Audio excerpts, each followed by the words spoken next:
ازيكم يا حبايبي، عاملين ايه؟ يا رب تكونوا بخير، وحشتوني والله. ان شاء الله النهارده دي مشترياتي بتاعت كل شهر، وانا عارفه ان انتوا شطار واكيد بتعملوا كده. انا عن نفسي بجيب عارفه استهلاك الشهري قد ايه، فبجيب الاستهلاك بتاع الشهر بتاعي. فبصراحة ربنا يبارك له، وبشكر جدا زوجي، لان هو عودني من ساعة ما اتجوزت على الحكاية دي. ماشي، بيتوفر معاكم كتير جدا. فانا جايبة فرختين واربع توراك، غسلتهم بملح، وقطعتهم زي ما حضراتكم شايفين كده، وهحطهم في اطباق. بس دي بتوفر مع اي حد شغال يا جماعه، ان هو بيطلع الطبق ماشي يعمله على طول، مش لسه يستنى يروح يشتري ويتاخر وكده، سواء اللي بيشتغل او اللي ما بيشتغلش. دي بتوفر معايا ما بيحسش ان الحاجه غليت، ما بيحسش ان الحاجه سعرها عالي، ومتوفره عندك في البيت على طول. فاحنا غسلناها بملح وبميه، يعني نضفناها حلو وقطعناها زي ما حضراتكم شايفين كده، وهنحطها في اطباق للوجبات. طبعا حبايبي الشاطرين، يعني انا عارفه ان هم ما شاء الله عليهم. انا جبت اطباق وكيستها زي ما حضراتكم شايفين كده، لكل وجبه.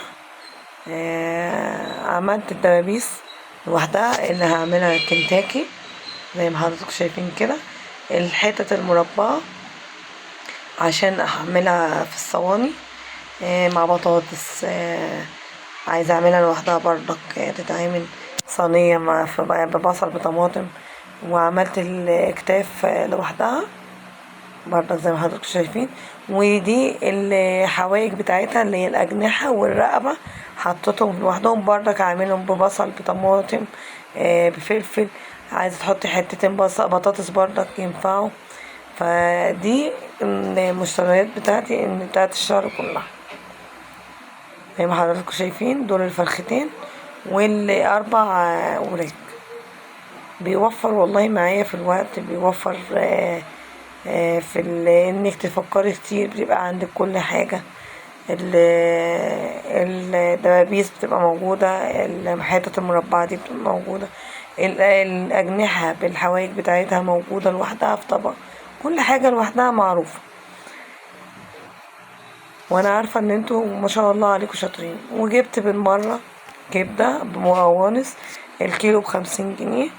جبت حوالي نص كيلو، غسلته بمية بملح، وطلعت فيه منه التجمعات الدموية، ونضفته حلو قوي، ونقعته شوية بمية بملح عشان برضك ما يبقاش فيه ريحة زفارة، برضك بحيث ان انتي تطلعيه غليتي في اي وقت في اكلة، والاكلة مثلا دي على قد الايد، بتطلعي تقطعي وتروحي عاملاها على طول. وان شاء الله لما تتابعوني هتعرفوا على طول انا هعمله ازاي. كده بعد ما كيسته، حطيته هو زي ما حضرتكم في طبق وكيسته، عشان اما اطلعه على طول اقطع واعمله. وتابعوني، اعملوا لايك واشتراك للقناة عشان يوصلكوا كل جديد، وعشان تشوفوا الطريقة بتاعت الكبد والقوانص اللي انا بعملها واعمل جنبها بطاطس وسلطة. وطبعا دي الصدور. طبعا اللي هيشوف الفيديو من اوله هيقولك ايه ده، هي الفراخ ملهاش صدور؟ لا، الفراخ لها صدور، وانا هعمل لكم ان شاء الله بالبتاع دي، بالصدور الناجتس. ان شاء الله حلقة باذن الله هعمل لكم الناجتس، عشان برضك يوفر معاكي تطلعي على طول من التلاجة، تحمري بجنبه بطاطس وسلطة. والله العظيم يا جماعة لما تسمعوا الكلام ده هيوفر معاكم كتير، سواء بتشتغلي او ما بتشتغليش هيوفر معاكي كتير اوي. ممكن الصدور دي تعمليها بانيه برضه، هيوفر معاكي. من ضمن المشتروات بتاعتي برضه جبت لحمة مفرومة، اعملها همبرجر واعملها حواوشي. طبعا انا بجيب اللحمة المفرومة دي من عربيات الجيش، فبتوفر معايا برضه. فالاول هنعمل حواوشي، والحواوشي بيحب البصل كتير، فانا جبت 3 بصلات على نص كيلو، و4 قرون فلفل رومي، وقرنين حام.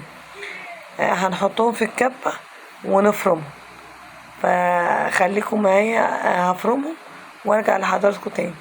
وما تنسوش تعملوا لايك واشتراك للقناة عشان يوصلكم كل جديد. دي التوابل بتاعتي، بتاعت الحواوشي، جايباها من عند العطار.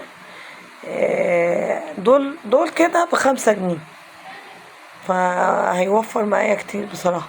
انا بجيب واحط في التلاجة ماشي، ولما عاوز اعمل الحواوشي بعمله، هحط في الكبة وافرمه. وده شكلهم يا حبايبي بعد ما فرمت البصل والفلفل. فرمة ناعمة قوي، ما عندكيش الكبة مش هنغلب، هنبشرهم ونقطع الفلفل قطع صغيرة قوي، ونحط 3 معالق من البهارات ماشي. وما تحطيش فلفل ولا ملح، لان كده كده البهارات فيها كل، يعني البهارات الحواوشي فيها كل البهارات كلها، وفيها الملح. وبعد ما نحطه هنقلبها حلوة قوي في بعضها، ونحطها نكيسها في اكياس. نيجي بقى للنص التاني، نص الكيلو اللحمة المفرومة التاني، هنحط عليه توابل همبرجر 3 معالق برضك، وهنحط عليه نص معلقة توم ونص معلقة بصل.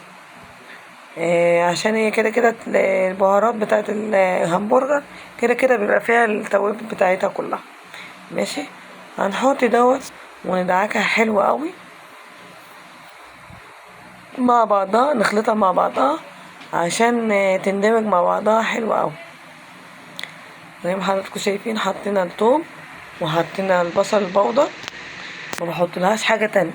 وما تجوديش من عندك وتقولي لا احط بصل، هتفك مني ماشي. امشي على الخطوات اللي انا بعملها دي، لان انا جربت كذا مرة كذا خطوة ما نفعتش معايا. تمشي على الخطوات دي، ده الخطأ. انا ما عنديش مكبس، مش هغلب ومش هزعل نفسي ولا هعمل اي حاجة. هجيب بعد ما اندمجت اللحمة كده، هجيب اكياس واحط في الغطا زي ما حضراتكم شايفين كده، واكور كور صغيرة وافردها في الغطا. وهقفل زي ما حضراتكم شايفين، انا جبت الكيس اهو، هحط فيه الحتة المقدار اللي انت عايزاه بتاع الهمبرجر، وتبططي فيها. او زي ما حضراتكم شايفين انا بكورها. يا ريت بالله عليكم تمشوا على الخطوات دي، وانا عارفه ان انتوا ما شاء الله شاطرين. بعملها كده وبحطها بطبقها في الكيس واطلعها، يبقى شكل الهمبرجر. بتطلعيها من التلاجة من الفريزر ماشي، يا دوبك تحطي سنة زيت في الطاسة وتحمري. والله يا جماعة اللي هيمشي على الحاجات اللي انا بعملها دي مش هيغلب، وهيوفر كتير وقت، وهيوفر في العمايل. زي ما حضراتكم شايفين كده انا عملتها، وعملت الحواوشي اللي نص كيلو عمل 8 قطع همبرجر، والنص كيلو التاني بتاع الحواوشي عمل كيسين. عشان حطينا بصل وحطينا فلفل، فوفر معايا جامد. وبصراحة بيوفر طول الشهر، ما بغلبش في الاكل ماشي. وبحطهم في الفريزر زي ما حضراتكم شايفين كده. نيجي بقى للجوافة. النهارده لقيت الجوافة ب8 جنيه. ايه ده؟ استغربت بصراحة، ايه ده ب8 جنيه؟ لا ده انا هجيب، واساسا خلاص الموسم بتاعها قرب يخلص، فقلت اجيب واعملها معاكم. غسلتها ونضفتها زي ما حضراتكم شايفين، بوريكم هي صغننة بس جميلة الصراحة. غسلتها ونضفتها. طبعا الجوافة مش بتبقى طول السنة، الموسم بتاعها. بعد ما غسلتها حطيت عليها عصرة ليمونة، 2 عصير ليمون ماشي، عصرتهم عليهم وقلبتهم في بعضهم، ورحت حطاهم في اكياس مفروضين زي ما حضراتكم شايفين كده، وهحطهم في الفريزر. لما عاوز زي ما حضراتكم شايفين اهوت كده انا عملتها عشان ما تاخدش مساحة كبيرة في الفريزر. اما تتجمد في الفريزر بطلعها من الفريزر، احطها في الخلاط، واحط عليها الميه والسكر وافرمها. محدش يخاف يا جماعه من الليمون، لان الليمون مش مدي لا طعم جامد. هو بس دي التركه اللي انا بقول لكم عليها، ان هو بيتأثر على الليمون عشان ما تسودش.